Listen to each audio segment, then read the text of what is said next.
Hello everyone and welcome to Art Chat. I'm Margie Lee and today we're talking with woodworkers Tom Young and Richard Gallagher. Welcome to both of you. Thank you. Now you both have some objects in the exhibition Ageless Creativity. We're sitting in front of several of them. Let's talk about this amazing table first. Richard, tell us about it.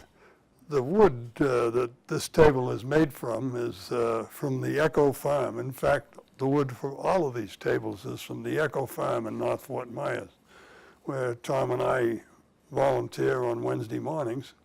We noticed that they had cut down a tree out there that had slabbed it up, and we decided that that wood seemed a lot better in our wood shop. We could make something out of it rather than out there in a wood pile. The history on the wood, it's called African mahogany. It started when Martin Price planted a small tree from a number 10 can in 1982, and the tree grew rather well. And this is the Echo Farm. At the Echo Farm. Okay. And the Hurricane Charlie came along in 2004 and it knocked a big piece of the tree down, which is where the wood that we're looking at right in front of us came from.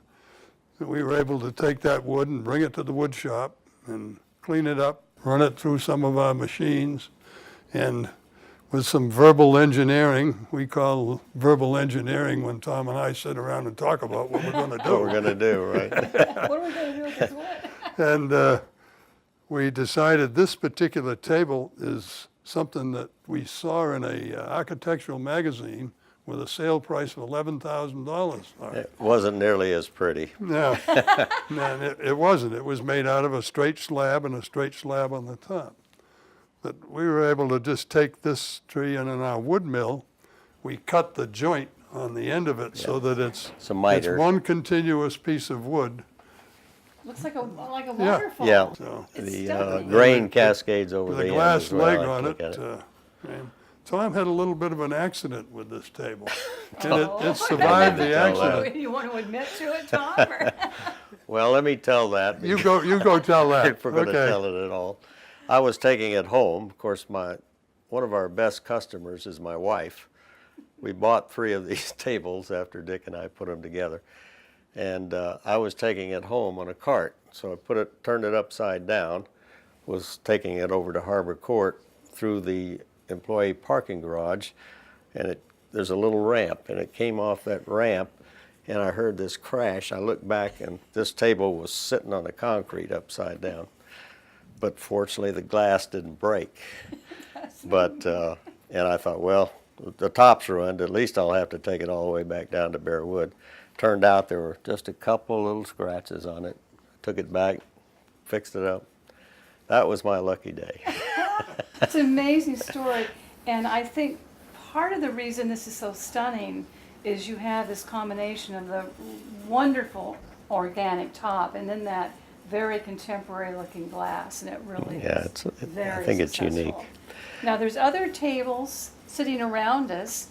Talk about a couple of the others that we're seeing. Well, these tables, Dick found this wood out there, and That's unfortunately we also don't know echo what wood, it is. yeah. And you're talking about these over Yes, here? and it's very hard, dense wood, as you can see. Well, you can't see it, but this looks like a very light table, and I can't lift it because of the wood and the plexiglass. And so that's plexiglass. Yes, this is plexiglass, same style, This is but glass. you know, we like that style and thought, well, a small one just sitting beside your chair might be useful as well as beautiful. So we actually made about 3 tables out of this. These 2 are the ones where Dick is putting in the show. And the one over there, now that wood looks a little, what kind of wood is that? Well, that's the same wood as This, okay. The difference is that this wood came from the original, the tree, part of the tree that was blown down in the hurricane in 2004 and slabbed up at that time. Later on, about 3 or 4 years ago, they decided to take the living part of the tree down because they wanted to build a building. So we ended up with some of that wood. After it was cured for a couple of years, this was actually part of a slab. One thing you may not be able to see is that the bottom of that is not flat. It's round as the tree, as it came off the tree. That made it particularly difficult to make, the top of the table, because it wasn't flat. There was no way to hold it flat so we could sand it. So we ended up devising a cradle for it and putting it through a sander, and finally I just had to use a hand planer to get it flat. It's just beautiful. Now the finish, I hope folks at home can see how shiny the finish is. How do you get such a beautiful, smooth finish on something like this? Well, A lot of sandpaper. yeah, normally, we'll put 6 or 7, sometimes more coats of polyurethane on it, wipe-on polyurethane, and we sand lightly between each coat. And then at the end, one of the tricks that I learned when I was a carver is you can take a brown paper bag, and that has some abrasiveness to it. Plus, I believe it has some wax in it. It does, yeah. So you rub it, and that makes it feel that way. How many layers of polyurethane? Well, I think there's about 7 coats. That was typically. Now that table is different. There's about 25 coats on that. Now we also are surrounded by other objects in the exhibition, and they're right behind us. And Tom, I believe this is your handiwork. Right. Tom is the artist. I look at myself as a craftsman, not an artist. But anyway, after I retired, I decided I'd like to be a wood carver.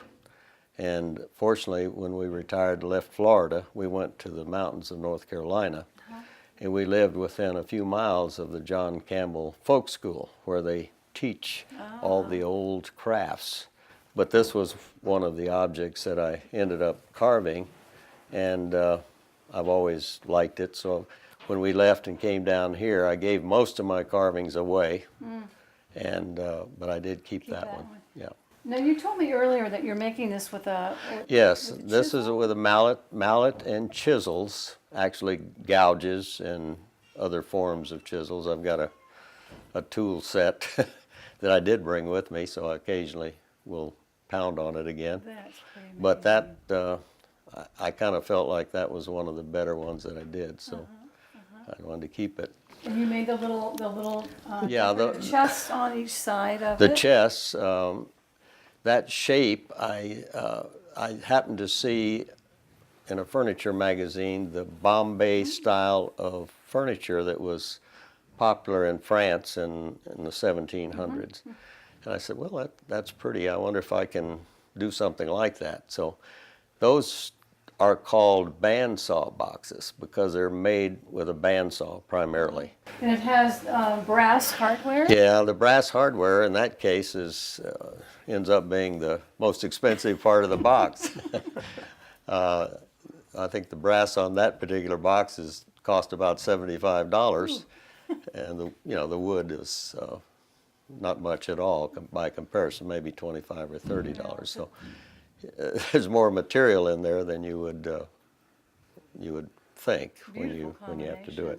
Now I know you also did a very interesting bowl, and I think it's maybe.